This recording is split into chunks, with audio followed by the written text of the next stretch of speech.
올라 아토입니다. 반갑습니다. 지난 ASUS ROG 세미나 참석 이후 정말 많은 구독자분들께서 리뷰를 요청했던 제품입니다. ASUS ROG의 일체형 수냉 쿨러 류진입니다.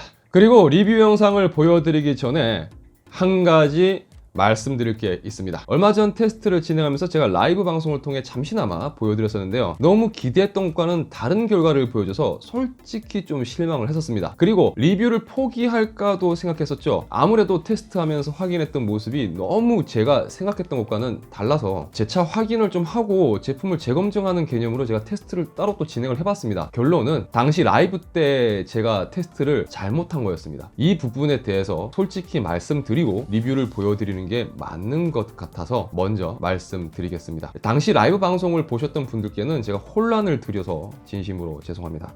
다른 영상의 업로딩을 미루고 일단 다시 테스트를 거쳐서 확인한 내용으로 리뷰를 진행했으니까요, 제품에 대해서 궁금하셨던 분들은 참고하실 수 있으면 좋겠습니다. 제품 박스를 열어보면 구성품이 간단하게 되어 있는 것을 보실 수 있습니다. 라지에이터와 연결되어 있는 이 류진 쿨러가 보입니다.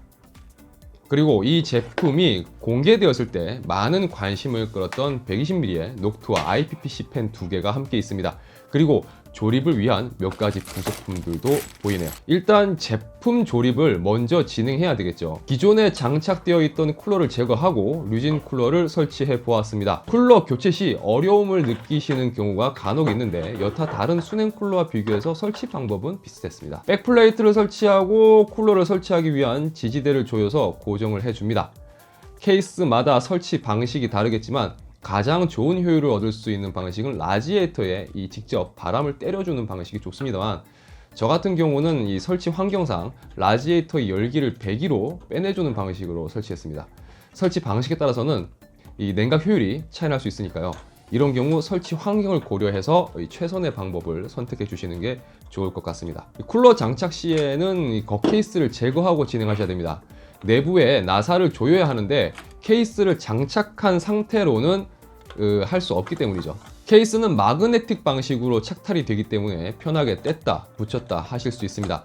개인적으로는 이 시인성이 좋기에 케이스를 떼는 게 좀 좋아서 이건 뭐 개인차가 있을 것 같습니다. 생각보다 이 쿨러부가 좀 큰 편입니다. 보드가 큰 사이즈라면 괜찮을 텐데 쿨러 설치 시 이 메모리와 굉장히 근접하게 되는 편이기 때문에 가급적 설치할 때는 메모리를 떼어낸 후에 설치하시는 게 좋을 것 같습니다. 이 모델의 가장 큰 특징이라고 하면 세 가지 정도를 들 수 있을 것 같습니다. 첫째는 녹투와 IPPC 펜이 적용되었다는 점이고요. 둘째는 이 CPU 쿨러에 내장된 펜을 말할 수 있을 것 같습니다. 마지막으로는 단순한 RGB뿐만 아니라 OLED 디스플레이의 탑재를 이야기할 수 있을 것 같습니다. 녹투아 브랜드는 PC 튜닝에 관심이 있으신 분들이라면 한 번쯤은 들어보셨을 겁니다. 냉각팬을 출시하는 여러 브랜드가 있지만 꽤 오랜 시간 동안 이 브랜드는 냉각팬에 있어서만큼은 항상 선두에 있었다고 생각합니다. 이런 좋은 평가를 듣는 가장 큰 이유는 풍부한 풍량을 자랑하면서 소음에 있어서만큼은 정말 정숙한 모델들을 선보여 왔기 때문입니다.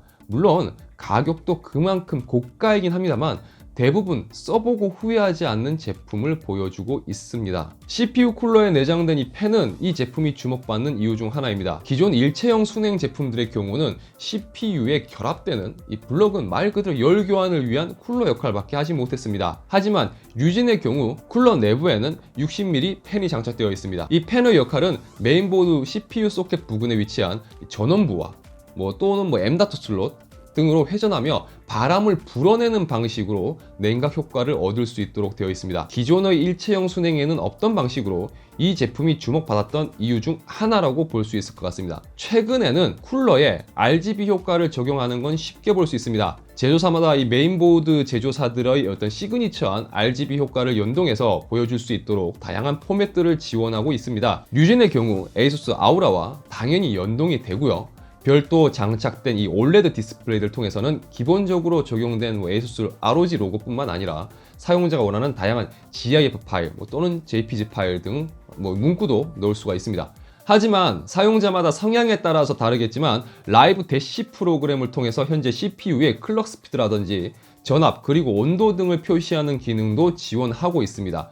아무래도 완벽한 성능과 조합을 위해서는 ASUS 보드와 함께 사용하는 게 좋을 것 같습니다. 쿨러는 어디까지나 쿨링 능력이 가장 중요하겠죠. 절대적인 측정 값을 확인하는 것은 어렵겠지만 제가 기존에 사용하고 있던 쿨러마스터의 ML240L 모델과 비교해서 확인을 해봤습니다. 테스트 시스템은 다음과 같습니다. i7 8700K를 5GHz로 오버클럭한 시스템을 기준으로 테스트를 진행했어요. 메인보드는 ASUS Z370F 모델입니다. 링스 테스트를 진행하면서 CPU를 거의 이제 100%로 로드를 걸고 온도가 어떻게 측정되는지를 살펴봤습니다. 온도 확인은 이 하드웨어 모니터 프로그램을 사용했고요. 메인보드 쪽 온도 센서와 CPU 쪽 온도 센서 값을 기준으로 비교해 보도록 하겠습니다. 왼쪽이 기존에 제가 사용하던 쿨러마스터 ML240L 모델이고요. 오른쪽이 류진 240 모델입니다. 왼쪽과 오른쪽을 비교를 해보시면요.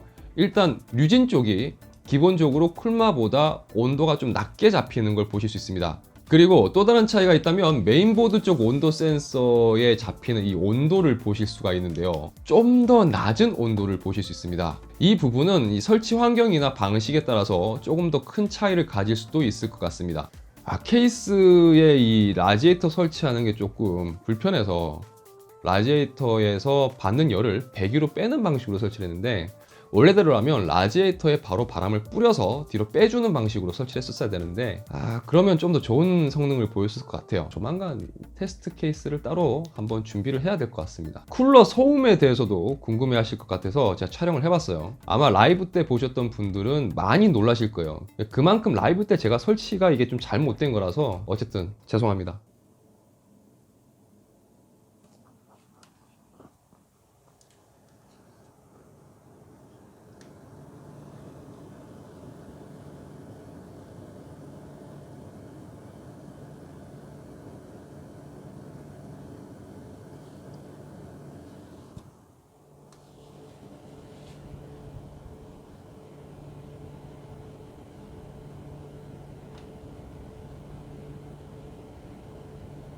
이 소음은 굉장히 정숙합니다. 단 그 쿨러 블럭 부위에 있는 소형핀이 돌아갈 때는 조금 소음이 발생합니다. 하지만 이게 사용하는 데 있어서 크게 의식할 만한 수준은 아닌 것 같습니다. ROG 류진, ASUS ROG 브랜드를 좋아하시는 분들에게는 참 궁금하고 관심이 높은 제품일 겁니다. 240 모델과 이제 360 모델이 있습니다만 쿨링 성능은 뭐 당연히 360 모델이 더 좋겠죠. 오늘 테스트한 240 모델도 쿨러 성능만 놓고 본다면 충분히 만족할 만한 모델이라고 생각합니다. 하지만 ROG 모델을 소개할 때 제가 늘 드리는 이야기지만 충만한 감성을 얻기 위한 이 가격은 결코 저렴하다고 말하기는 좀 힘들 것 같습니다. 뭐 늘 그렇듯이 ROG 모델에서 가성비를 따지는 건 아무래도 어울리진 않겠죠. ASUS는 이 ROG 라인을 통해서 통합된 시스템을 목표로 하는 것 같습니다.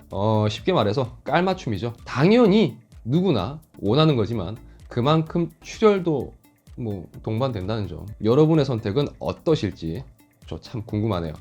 이번 류진 리뷰를 통해서 앞으로 제가 이렇게 라이브를 통해서 틈틈이 제품을 보여드릴 때 조금 더 준비하고 챙길 수 있도록 해야겠다라는 생각을 좀 깊이 했습니다. 라이브 때 문제가 있었고요.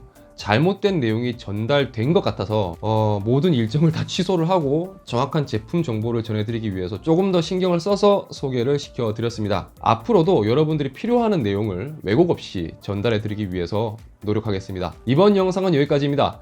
영상이 유익하셨다면 좋아요와 구독 꼭 부탁드리겠습니다. 시청해주셔서 감사합니다. 저는 다음 영상에서 다시 인사드리도록 하겠습니다. 지금까지 아토였습니다. Adiós.